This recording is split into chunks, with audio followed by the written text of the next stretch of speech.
হল সংসদে টোটাল 1035 জন ছাত্রছাত্রী নির্বাচনের তাদের প্রার্থিতা চূড়ান্ত হিসাবে ঘোষণা করা হইল। এর ভিতরে তারা প্রত্যাহার করেছিল 73 জন, একজন বাতিল হয়েছিল। তাহলে মোট আমাদের মনোনয়নপত্র নিয়েছিল 1109 জন। তাহলে 1035 জন হচ্ছে আমাদের চূড়ান্ত। ঠিক আছে। আর আজকে সকাল থেকে আমরা যে কাজগুলো করেছি আমরা আপনাদের মাধ্যমে জানিয়ে দিতে চাই। আমরা চারুকলার গতকাল একটা আচরণবিধি ভঙ্গের ঘটনা ঘটেছিল।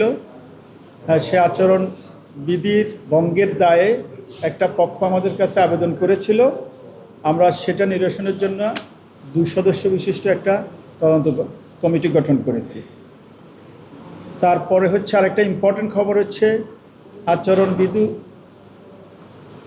ভঙ্গে নিরসন করার জন্য আমরা একটি শক্তিশালী টাস্কফোর্স গঠন করেছি, যেখানে আমাদের কমিশন এবং প্রক্টোরিয়াল বডির সদস্যরা আছেন। কমিশনের মাঝে আমাদের প্রফেসর গোলাম রব্বানী আহ্বায়ক, বাকিরা সদস্য হিসাবে আছেন।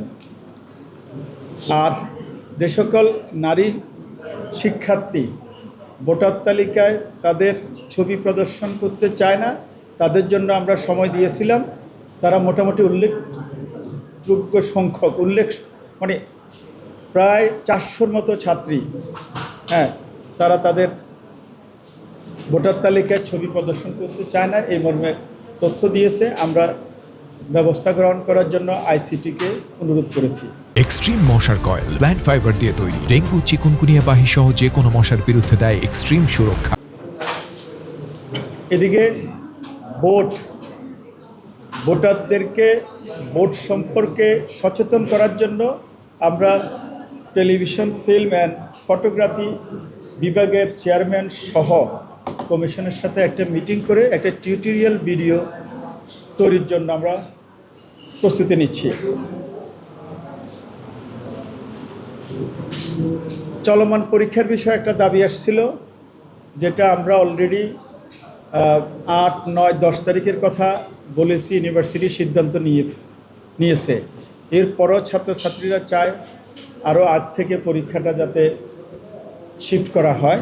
তা আমরা আমাদের মিটিংয়ে আমরা 7 তারিখ থেকে করার জন্য আমরা বিশ্ববিদ্যালয়কে অনুরোধ করার জন্য সিদ্ধান্ত নিয়েছি কমিশনের মিটিংয়ে। আরেকটা জিনিস, আমাদের আচরণবিধির বাস্তবায়ন করার জন্য আমাদের মাঠে কাজ চলছে। আমাদের কমিশনের টাস্কফোর্সের আহ্বায়ক প্রফেসর গোলাম রব্বানী সাহেব নিজে সেটা মাঠে গিয়ে তদারকি করেছেন। আপনাদেরকে অসংখ্য ধন্যবাদ।